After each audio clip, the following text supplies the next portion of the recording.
Welcome, everyone, to a very special live event celebrating the brand new series, The Chicken Sisters, on the brand new Hallmark Plus streaming service. If you are like me, you have already binged these first two episodes. Cannot wait to introduce this incredible panel. We have Schuyler Fisk and Genevieve Angelson, Lea Thompson, and Wendie Malick here. The whole Chicken Sisters quartet. It is quite the grouping. Ladies, welcome. Thank you. Thanks. I am Brienne Heldman from People. I always forget to introduce myself, so let me just throw that in there. But let's get started. So when this show begins, these ladies are in some pretty tough, different places. Schuyler, can you kind of fill everyone in on where is Amanda when this story begins? Well, you meet Amanda and she's sort of having a little bit of an identity crisis, I think. I think she's having a little bit of a, is this my life? And how did I get here? And is this really what I want? Am I being authentic to myself? And so she's having some feelings about just wanting to explore, I think, who she is and trying to figure out how to fill this void that she's feeling in her life. Relatable queen. And how is she getting along with everyone else on the show?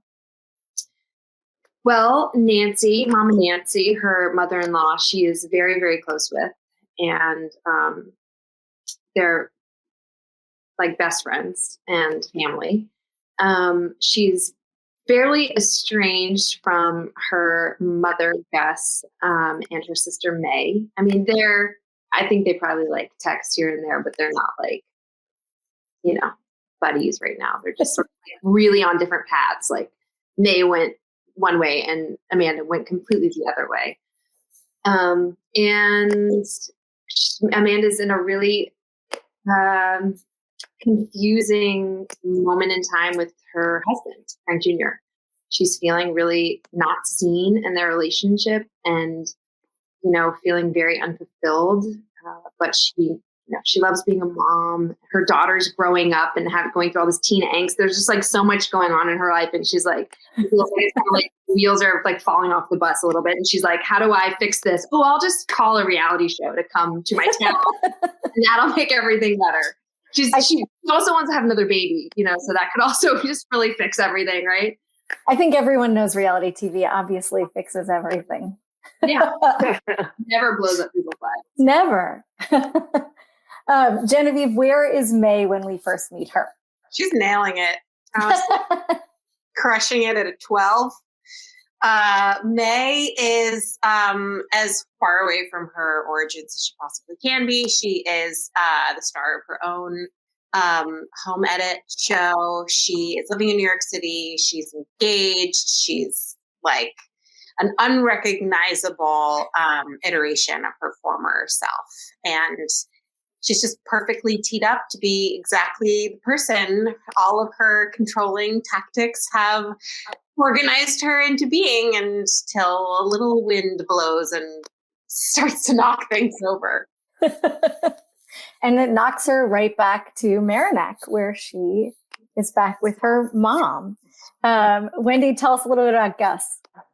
Oh, I love Gus. She's so misunderstood. She's had a real rough time. She's kind of the black sheep of the family, and she's referred to as a witch. I love that I got to help figure out what Gus's look would be, and it's a complete departure from anything I've ever done. But she's got long, straggly gray hair and wears men's clothes. And I had the best wardrobe. I think they'll all agree that I had the most comfortable shoes and the coziest flannel shirts. And I also think definitely the best wardrobe, actually so chic. I said it every day. I love Gus's wardrobe. Yeah, I brought a lot of stuff from home. I live on a ranch in real life, so she's not all that far from me, actually, the real me.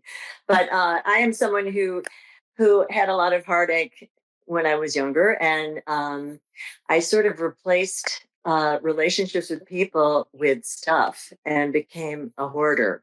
And I have sort of driven my daughters away. So this reality show that comes to town, it forced all of us to sort of be in each other's faces again. And it brings up a lot of old stuff. And we have a lot of work to do as these two families. Let's just put it that way. But it's fun work. It's fun to watch, I think. Yeah. Lea, tell us a little bit about Nancy, who is kind of on the other side. She's the mama of Franny's. Nancy is she's a widower. Her husband has suddenly died, and she always was the woman behind the man at the restaurant at Franny's. And now she has to figure out how to live her life without that, to be more front and center. And I love playing Southern characters. I love Southern women. They have a certain panache, and there's a real beauty in the language and the way that I got to speak that was fun for me. And I just think, her character, she's a very, very good-hearted person. But certain people bring out the worst in her. Certain people that own other restaurants that compete with her. Certain people are better cooks than you. Oh, watch it there, Miss Lee. All right. Wendie, is that rivalry between Mimi's and Franny's something that appealed to you when you were first reading the script? Oh, sure. I mean, as an actress, you always have rivals. So I think it just makes it a team. What is it? A team of rivals. I just loved the conflict in this, and I love that it's all women. This show was created, it was written and adapted from the book, the best-selling book. I love that Annie Mebane, we've been calling her Mebane. I think it's Mebane. We've been completely destroying her, the pronunciation of her name. She's fabulous. I met her on Shrinking, and she and Brad Gardner came up with this thing and brought together these other women, and I thought, God, what a fun playground to be in. And there were women everywhere. We had a camera operator, women are in the writing room. It's the producers are mostly women. It was it's just really fun to be in a room with a bunch of broads that you enjoy. Broads. Yeah. But Schuyler, was it the broads? What was it when you first read this script that made you want to jump on board? I love it sounds so cliche to say, but I love the script so much. I was able to read the first two episodes off the bat, and I read them so quickly. I sat down, I was like, I'm just going to read 5 pages, and I'm not going to read this right now. And I couldn't put it down. I just really enjoyed it. It was a really nice ride. I felt like these characters were really well drawn. They were complicated, and they were flawed, and they make all sorts of mistakes, but there's so much heart, and it's funny. And I don't know. I just wanted to know what was going to happen. I was, yeah. What was it for you, Genevieve? For me, it was it was honestly, everyone behind the camera was so such an aspirational team of people to work with. I mean, we have writers and directors from Schitt's Creek, Girls Five Eva, Shrinking, Younger, these shows that are the club you want to be a part of. And so club comes knocking on your door, you're like, so, yeah. Awesome. Obviously, as Wendie mentioned, this is based on a book. The book is by KJ Delatonia, and hopefully I'm not messing up her name, which was part of Reese Witherspoon's book club. Is there an added pressure when you're doing something that was already a bestseller? Lea? Oh, I think maybe, but our job is just to kind of fulfill the character that the showrunner interpreted from the book. So it's up to her. It's a problem. Because we have stories to tell, and we have to tell them in the best way possible to service the story. So I'm just excited because I know there's a lot of fans of the book that are going to be delighted to see it come to life. they might, it's part of the fun to quibble with it. Well, this was different or whatever. But I'm excited because a lot of people really love the book. So hopefully they'll watch the show. Absolutely. And there are quite a few changes. Schuyler, one of the biggest is obviously that Frank Jr. is alive. In the book, he is deceased. We already talked about what the state of that relationship is, but why do you think it was important to kind of bring him back to life? Wow. He's hilarious. Yes, he is hilarious. I think I think there's something, it's like that relationship is a catalyst for a lot of things on Amanda's journey, and for her sort of self-discovery and her realization of sort of who she wants to be and how she wants to get there. But I don't know. I mean, that's, I'm so interested in all of it. And we just ran into KJ down in the lobby of our hotel, and I interviewed her. I was like, okay, I'm sorry. She's going to interview us. And I was like, I want to interview you about what it's like and how that is to write a bestseller book and create these characters in this place. And then, it's adapted, and she read the scripts along the way, and she said, and she's seen the, show, and she's given us her stamp of approval. But I just think it's wild. I think it's incredible what Annie's done. There are just if you read the book, you'll see there's a lot of little Easter eggs throughout this season. I'm sure if it continues, those will continue. Little things just names that are sort of repurposed, or things. I don't know. I just think it's I don't know.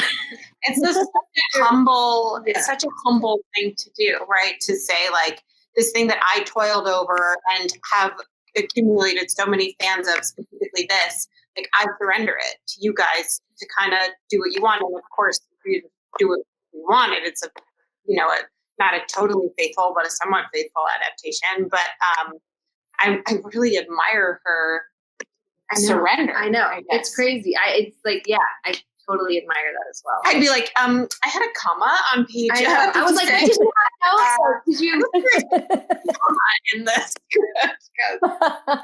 She said she really didn't give notes. She was just kind of she just really appreciated it, and she was down for it. Yeah. That's incredible. It's always nice to hear that people are not too precious about something. It is a different medium. It has to kind of, there's real reasons behind some of these changes. Speaking of real things, we have to talk about chicken, actual chicken, because that is such a key part of this show.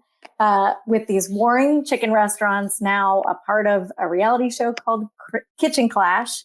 How much fried chicken was consumed in the making of Chicken Sisters? And Genevieve's raising her hand. Go ahead. I play a character that people love to feed, and that is food that was available. And so I did a lot of consuming of the chicken. I think I might be the one person who can really speak on what that experience was like, since we have 2 vegetarians, and I don't know, Lea, how much chicken you ultimately ate, but I did eat a lot. It was great. It was really good. No, I can vouch for that. She ate a ton. She ate the set food, which you were always told, stay away from that stuff. And she had bets with one of the crew guys about who could eat the most disgusting thing on the set. You have long days. Sometimes you have to keep yourself entertained. And so the couple members of the crew and I had running bets for which nobody ever cashed out or got paid. Oh, the dodgiest looking. Did you win? I'm alive. I think if I didn't die of dysentery, I would call that a win. Yeah, I'd call it a win. Will any of you look at fried chicken the same again after this experience? I just had it. I mean, I literally just had it 2 nights ago. So yes, continue to enjoy it. It's pretty ironic. I think the last time I had fried chicken was 40 years ago. So I'm a pescatarian. So all of the stuff they gave me was just pretend vegetable things. But I touched it. I touched the chicken. Nice. I would get so hungry, I would make my driver take me to Popeyes for chicken. because I never got to eat it. I just served it. So I would be like, before we go home, we're going to Popeyes. That happened like 8 times. Oh my gosh. I guess Vancouver isn't really known for its fried chicken. No, but I can tell you it's better in Canada than it is in America. There's that. Chicken. What? The Popeyes is better in Canada? Yeah, a lot better. Okay. Good. And it's good in America, but it's better. Now, Lea, I know you appeared on Cupcake Wars many years ago, which is not totally unlike Kitchen Clash, but how did they compare? Oh, well, yeah, it was, that was in a studio, but I did have some PTSD from I did Cupcake Wars. I did Dancing with the Stars. I did another singing show that didn't live. I've done Family Feud. I've done lots of reality shows. So I had a little, I have to say, PTSD. Oh, that's too bad. But you probably also could add some authenticity for everyone on it. Well, I could definitely tell everybody that it definitely is stressful for sure when cameras are following you around and you don't want them to see exactly what just happened. And that happens a lot on this show. Yes, it definitely does. Yes, at very inopportune times.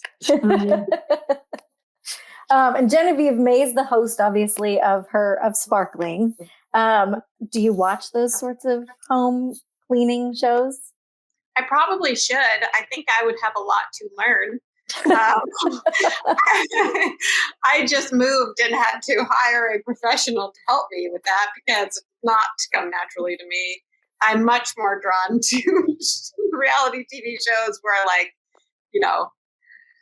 I've said it before. I do think that The Real Housewives of New York is some of the best roles on television for women. I find drama on 90 Day Fiancé to be some of the most compelling, scenarios of the human condition. I have utmost respect for the vehicle of the reality TV show. I just don't watch a lot of the home organizing ones because I'm too busy on immigration and the Upper East Side of Manhattan. Fair. Anyone else have any reality shows they love they want to throw out there? The hoarding ones. The ones about hoarders. They never get better.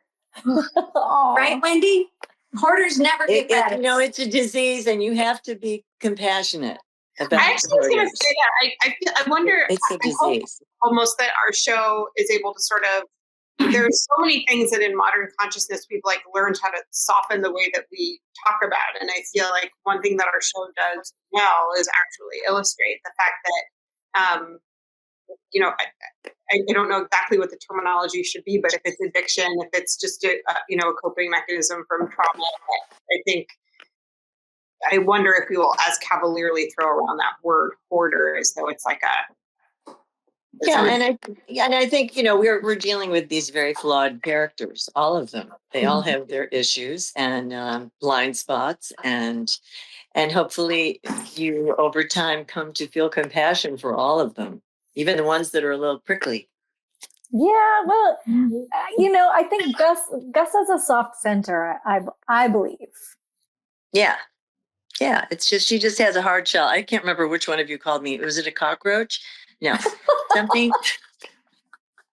What me? I didn't do it. Like a crab. No, where my character was somebody with a hard shell and a very squishy. A crab. Oh, I called you a crab.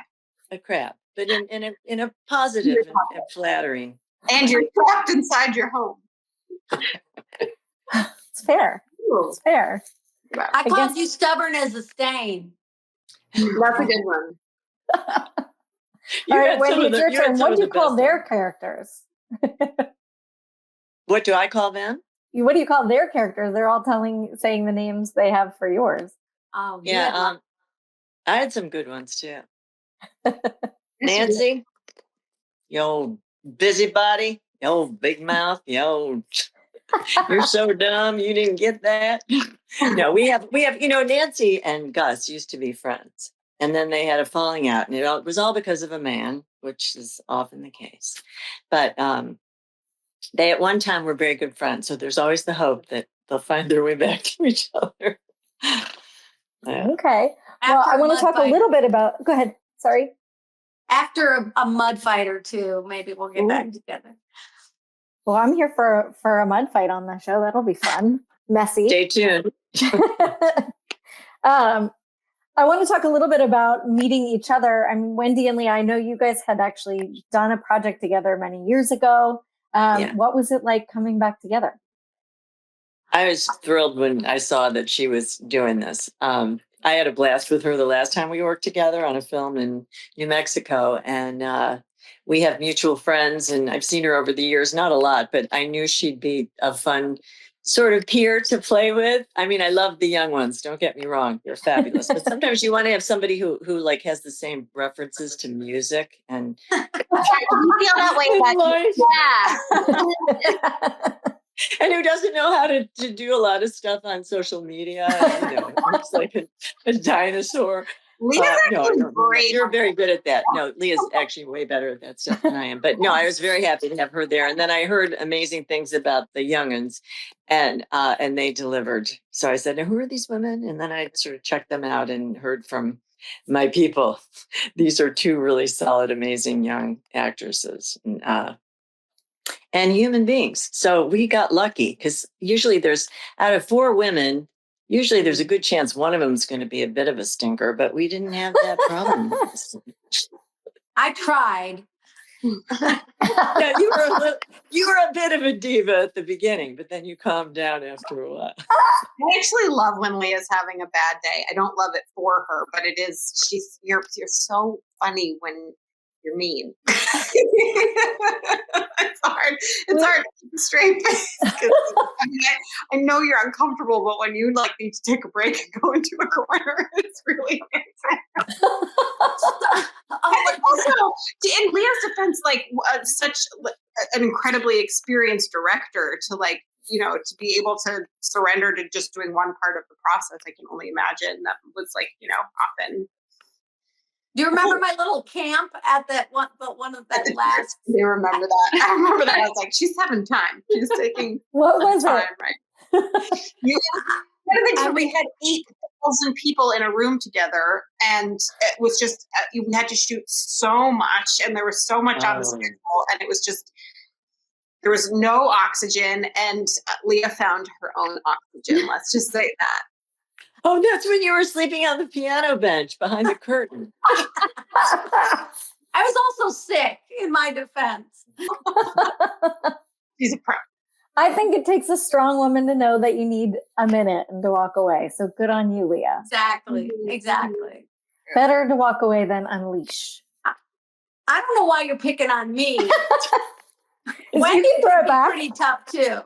No, I unleashed that night. I remember just having to tell Annie a little bit. Yeah, we were. That was the day that stressful night. That was the day that we decided to give out the crew gift that we had slaved away on for so many months, and I think it was probably the day of the shoot where people were we wanted to quit. You're like, this has been such an amazing experience, and they were like, hurry up. Well, what was it? Our gift? Yeah, what was the gift? We gave these awesome trucker hats that said Merrimack Train Depot 2024 because where we were shooting, there were all these trains just constantly ruining our shot. And so it was just kind of this joke amongst the cast and crew. Twice as long as they should and they were have. the longest trains. But the other reason that we made them trucker hats is because shooting a show about a small town in the South in Vancouver was a thing that really tickled the Canadian crew. They kind of love every sort of little thing about Southern culture and would adopt accents and adopt fake whole Southern identities. And so creating a very, kind of Southern piece of paraphernalia in the trucker hat was a lot of fun. That's awesome. All right. Well, I need to hear about Schuyler and Genevieve meeting one another. What was that? Because I feel like the sparks, we can feel them here. I saw them on set. Oh, So tell everyone. I love her. well, we talked on the phone. Yeah. And I was like on my way to the dentist, and you were like on New York Street trying to catch a train. Right? Yeah. And it was just like a very, we were both coming from the East Coast to go spend several months in, not just Canada, but like kind of the farthest part of the continent away from where we were. And so it was like a very immediately bonding, vulnerable making set of circumstances. And to have someone like Schuyler, who, is just like a very glamorous form of Amanda, in that she's like beautiful and amazing and worldly, and also like extremely kind and humble and so on the level. It's just like, I just felt like I could always ask her anything, like, where are you going to put your, I don't know, laundry, or like, what did we even talk about? I don't know. I think our amazing casting director, Felicia Pisano, connected us probably a month before we went. Yeah. So we were like a couple of weeks talking on the phone before we met. And it was like, I think I said to you at one point, when you met me, was I like what you thought I would be like? You're like, exactly. Aww. It was cool because, it was interesting because we didn't really have many scenes together until for many of the early episodes. Because like in the book, how it kind of follows Amanda for a chapter and it follows May for a chapter, the plot line sort of splits until it doesn't. And so... Yeah. So when we finally got to like have scenes together, it was like, oh my gosh. And it was like this epic day of scenes, or a couple days of just like us all day, just bonding in the show. And it was like such a bonding experience in real life. Yeah. Like we were like, oh my God. I know. We were like really having that, like, I'll just say episode 5. It was all happening. Is it episode 5? Yeah. Episode 5 is so good. I can't wait for you guys. Oh, that's so fun. Margot Martindale obviously is doing these voiceovers, and she adds a little cheeky element to the whole show. Wendie, what was your thought when you heard she was kind of getting on board with the show? Perfect. Because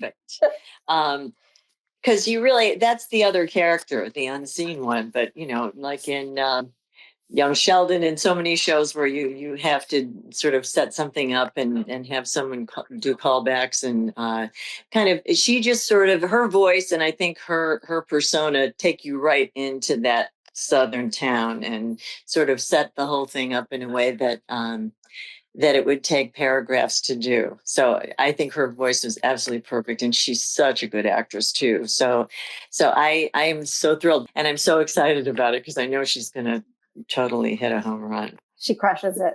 Spoiler alert. She's amazing. Yeah.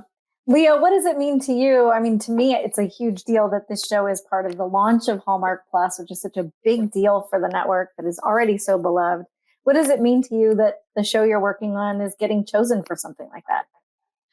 Well, it's so exciting. I mean, I made 9 movies, the Jane Doe mysteries, many years ago, like 15 years ago, and I still play them all the time. And I got my directing debut. They gave me a chance to direct 2 of those movies.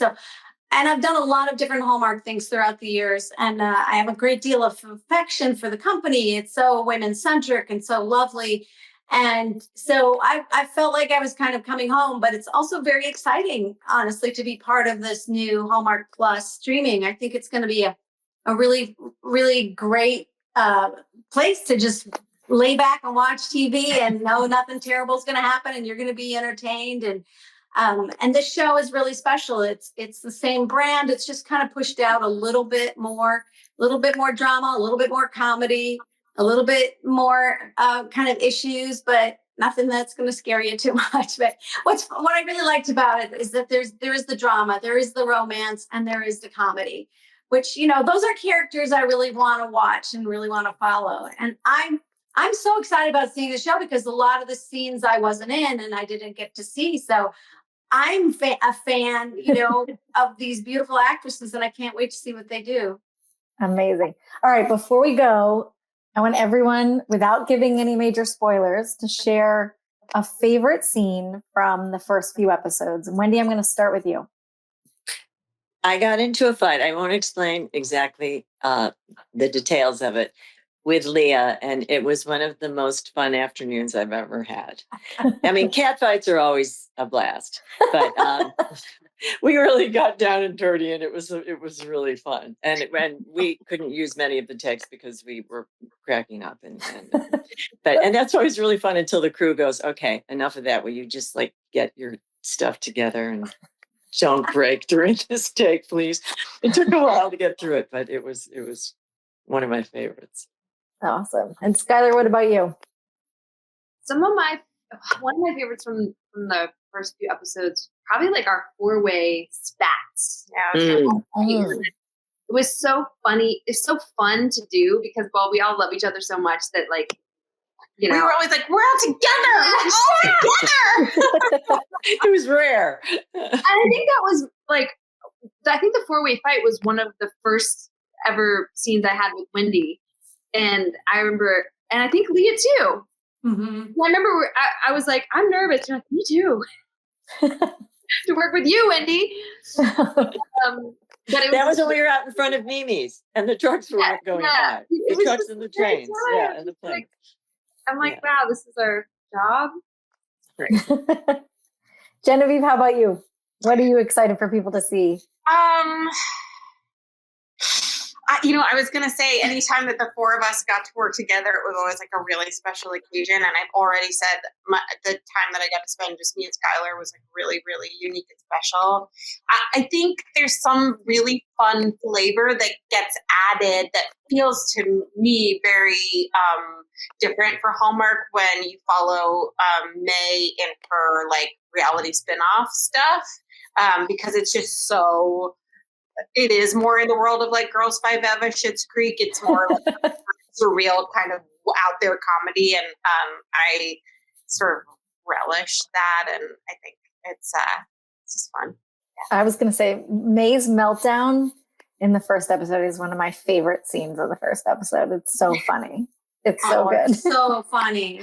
I'm like, which meltdown? Yeah, you know which one. Lea, how about you? What are you super excited for people to see in the next few episodes? Well, I loved my fight with Wendie because that was delightful, but she already used that. So I guess in the first episode where I kind of have a makeover and I wear these funny glasses and I kind of act fabulous. That was fun. It was all fun. It was just a great group of people. All the supporting casts are just wonderful, and we all had a great time, and everybody was given their A game. Everyone was really interested in making a great show, and the crew too. So that was it was a very special atmosphere. People felt like we were doing something special. Yeah. Amazing. Ladies, thank you so much for spending this time with us. I cannot wait to spend some more time in Mamaroneck over the next few weeks. You can now stream the Chicken Sisters' first 2 episodes on Hallmark Plus. New episodes dropping every Thursday. And make sure to tweet along and post with the hashtag Chicken Sisters. Oh, yes, please. Definitely post with the hashtag subscribe. I know you have a lot of streamers. I know you've already subscribed to all those other things, and you're like, why do I need one more streamer? It's cheap. I don't think it costs that much at all. I think you're not even going to notice it on a credit card bill. So let me just get ahead of that argument that you're having with yourself right now. Like, oh, well, I would, but do it. You won't even know. It's less than your Starbucks. And you can also just do a 7-day trial. Watch the 2 episodes that are out. We'll get you. Get hooked. And then it won't be a trial anymore. There you go. But make sure that you do tweet with hashtag Chicken Sisters because we all want to interact with you. And on that note, thank you again. And everyone have a great day. Bye. Thank you so much. You're so lovely. Love you guys.